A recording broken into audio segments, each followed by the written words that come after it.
It was 6:03 a.m. when the door clicked shut. I heard the sound before I opened my eyes, soft, deliberate, like she didn't want to wake me, or maybe she didn't care enough to check. I didn't move, just laid there, watching the ceiling flicker. In the bad light of that motel room, she always hated yellow bulbs, said they made her feel like she was trapped in an old photograph no one bothered to look at anymore. And now she was gone. I think part of me already knew she would leave. People like her don't stay in places that smell like mildew and disappointment. Still, the way she left no word, no note, not even the courtesy of a slammed door cut sharper than I expected. The room was quiet. Too quiet. The kind of quiet that doesn't settle, it hangs, waiting for someone to fill it with lies. I didn't cry, then. Instead, I sat up slowly, like my bones weighed more than they used to. The sheets were still warm on her side. I placed my hand where her body had been, hoping for some trace of her, something. But it was just heat, fading, like everything else in my life. I dragged myself to the bathroom and turned on the light. It buzzed before it flickered on cheap wiring, like everything else here. And then I looked into the mirror. That was the moment I realized something was wrong, really wrong. I didn't recognize the face staring back at me. It wasn't dramatic, like in the movies. There was no scream, no shattering glass, just a slow, spreading panic. My reflection looked familiar in shape, sure. Same jawline, same scar above the eyebrow from when I fell off my bike at 9. But the expression, it didn't belong to me. The eyes were hollow, like someone had cleared out the inside and left just enough soul to keep the lights on. It was like staring at a costume I'd worn for too long. I splashed water on my face, hoping to shake the feeling. The water was cold, metallic, and it didn't help. My hands trembled as I reached for the towel, but I paused. My hand didn't look right. It looked older, not in age, older in wear. Like I'd lived through something that aged me while I wasn't paying attention. Maybe I had. I sat on the edge of the bathtub, towel over my head, letting the water drip down my neck. Every drop sounded louder than it should, like time itself was mocking me. I started to think about the night before. She had said something strange, right before we fell asleep. I remember now. "You don't even know who you are anymore," she whispered. Her back turned to me. I didn't respond. Not because I disagreed, but because I didn't know what to say.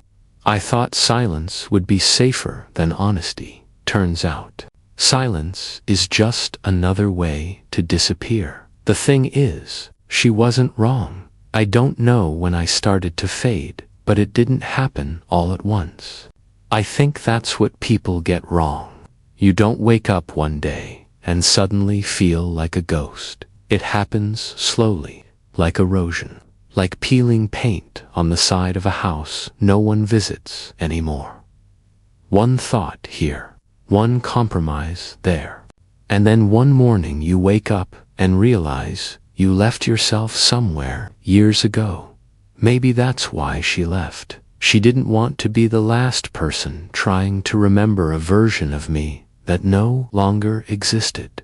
I stood up and walked back into the room. The bed was unmade. Her jacket was gone. Her perfume still lingered in the air, clashing with the cheap motel soap. I opened the drawer on her side. Empty. She had taken everything. Even the paperback she always kept beside her pillow. Even the crumpled receipts she used as bookmarks. Nothing remained. Nothing but the silence. And me, I sat at the edge of the bed, staring at the door like it might open again, like this was a test. Like if I just waited long enough, she'd come back and say she forgot something. A lie, a laugh, her toothbrush, but the door stayed shut, and the mirror kept watching me. I stayed in that room longer than I should have. Hours, maybe, could have been days. Time didn't work properly there. It stretched, folded in on itself, then disappeared, like everything else in that place. By noon, the sunlight had crept through the curtains just enough to illuminate the dust in the air. I sat in the same spot on the bed, motionless, watching the particles float like they had somewhere better to be. I envied them. Even dust had direction. Eventually, I stood. My legs didn't feel like mine. I moved like someone remembering how to be human. I went to the sink, poured a glass of water, and stared at my hand again. Still foreign, still not right. I took a sip. It tasted like rust. I left the motel without checking out. Didn't even take my bag. What was in it, anyway?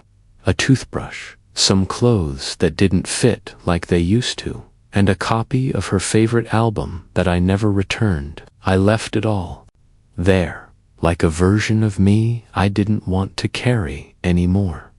The air outside was heavy. That kind of July heat that wraps around your ribs and whispers, "You won't escape this."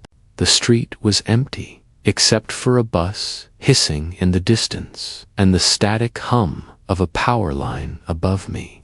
The world hadn't noticed she left, but I had, and I carried the proof in the way my shadow looked shorter. I started walking, no destination, just motion, hoping it would shake something loose. Maybe if I walked far enough, I'd find the version of me she used to love, or the one I used to be before I began hiding behind mirrors and motel walls.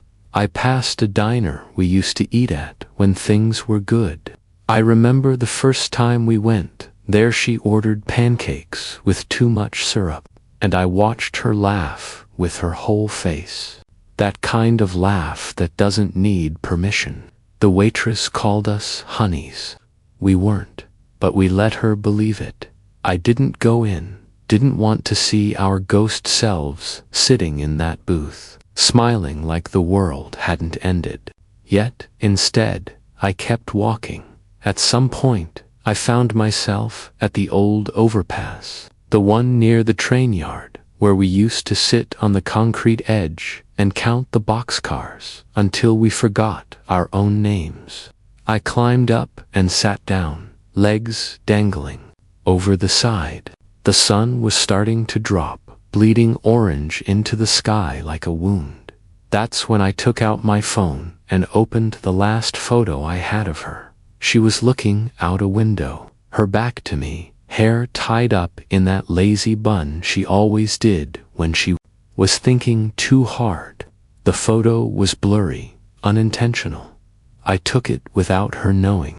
There was something sacred about the moment, and I didn't want to break it. I just wanted to hold it. I stared at that photo for a long time. Then I deleted it. I needed to know what it felt like to let go without screaming.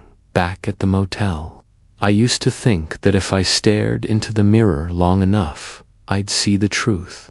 But the truth doesn't live in mirrors. It lives in what you avoid saying, in what you leave behind without explanation. She left at dawn, but the truth. She had been leaving for months, in pieces, one laugh at a time, one cold silence, one distracted glance at her phone while I spoke. I watched her fade, and I did nothing. Maybe because I was fading too. Maybe I thought if we blurred together, neither of us would notice. But now, I was alone with the absence, and the face in the mirror wasn't mine anymore. It belonged to the version of me that didn't fight. the one that let her go, the one that forgot how to love without disappearing. The days blurred together after she left. I wasn't keeping track anymore. I stopped answering my phone, stopped looking at messages, stopped caring about anything that didn't involve just surviving the silence. The motel room became a prison and a refuge at the same time. I'd spend hours staring at the walls, tracing the cracks like they were maps of my own broken thoughts. Each crack told a story of fights we never had, of promises we made and forgot, of laughter turned to echoes. I began to notice the little things that weren't there anymore. Her perfume fading on the sheets, the missing warmth of her hand in mine when the night got too cold, the empty side of the bed pressed down by absence. One night, I found myself standing outside the motel, watching the sky turn from black to the soft pinks of dawn. I realized then that the world was moving on without me, that life would keep happening with or without my permission. I wanted to scream at the universe, to demand answers, to beg for a second chance, but instead, I just breathed in the cold, morning air and felt nothing, because inside, I was already gone. I tried to fill the emptiness with distractions, TV shows, cheap meals, the occasional cigarette butt. Nothing could reach past the numbness.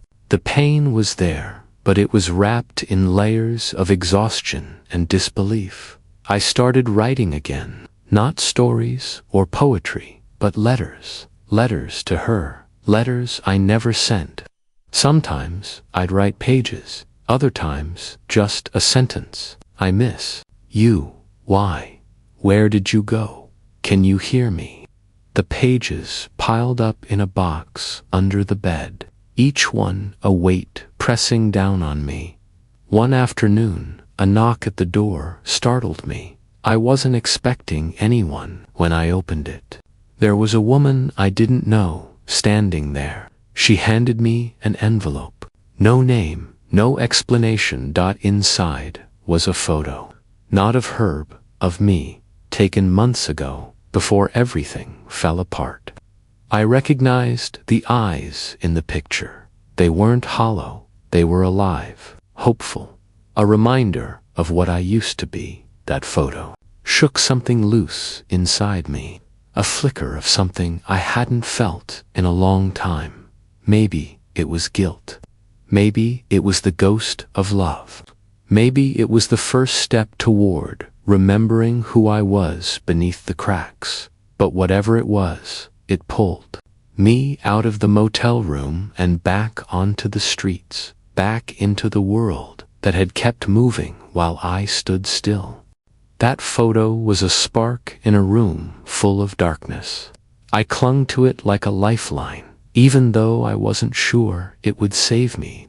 Days passed, and I found myself wandering streets I hadn't walked in years. Familiar faces passed by, strangers, really, and I felt like a ghost watching my own life from the outside.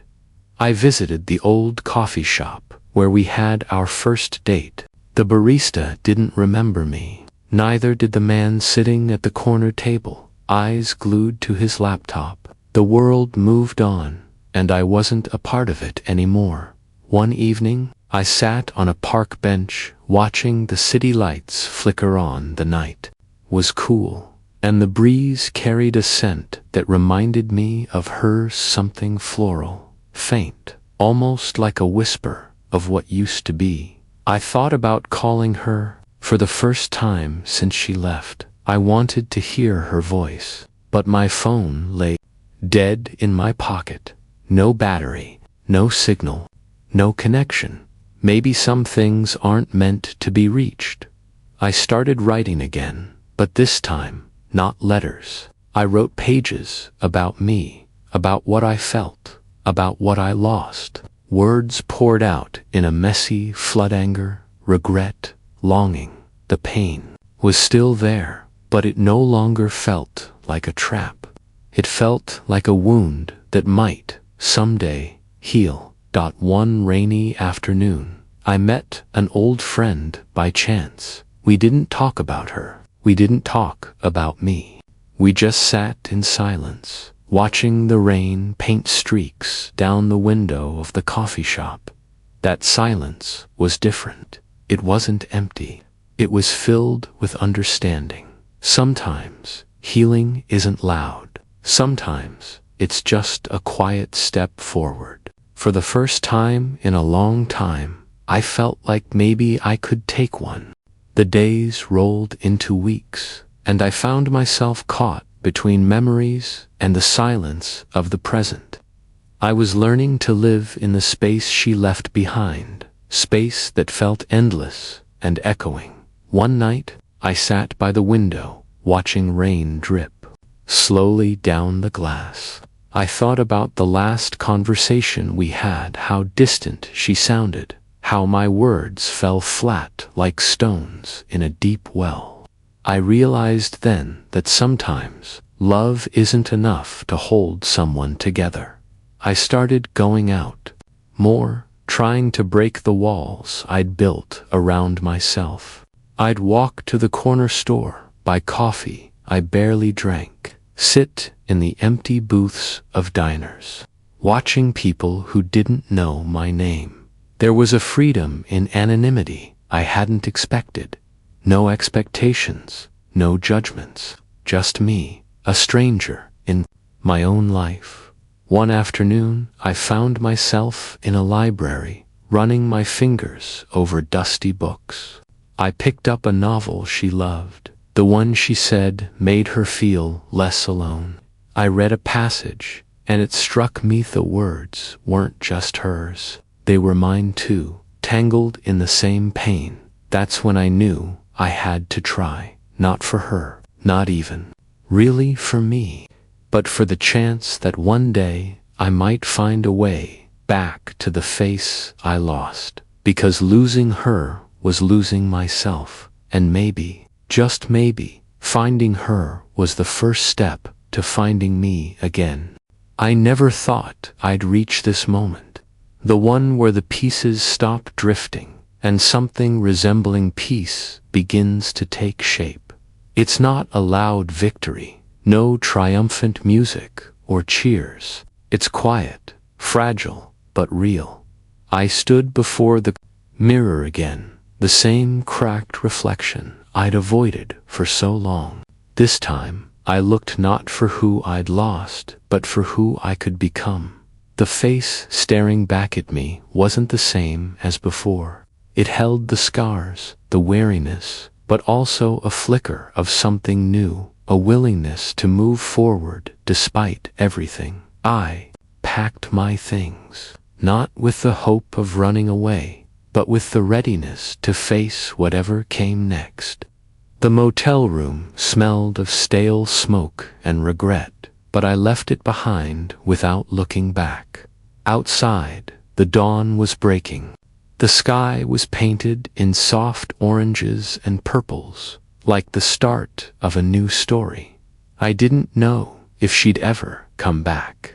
I didn't know if I'd ever truly find myself again. But I knew this: I was still here, still breathing, still fighting, and maybe that was enough.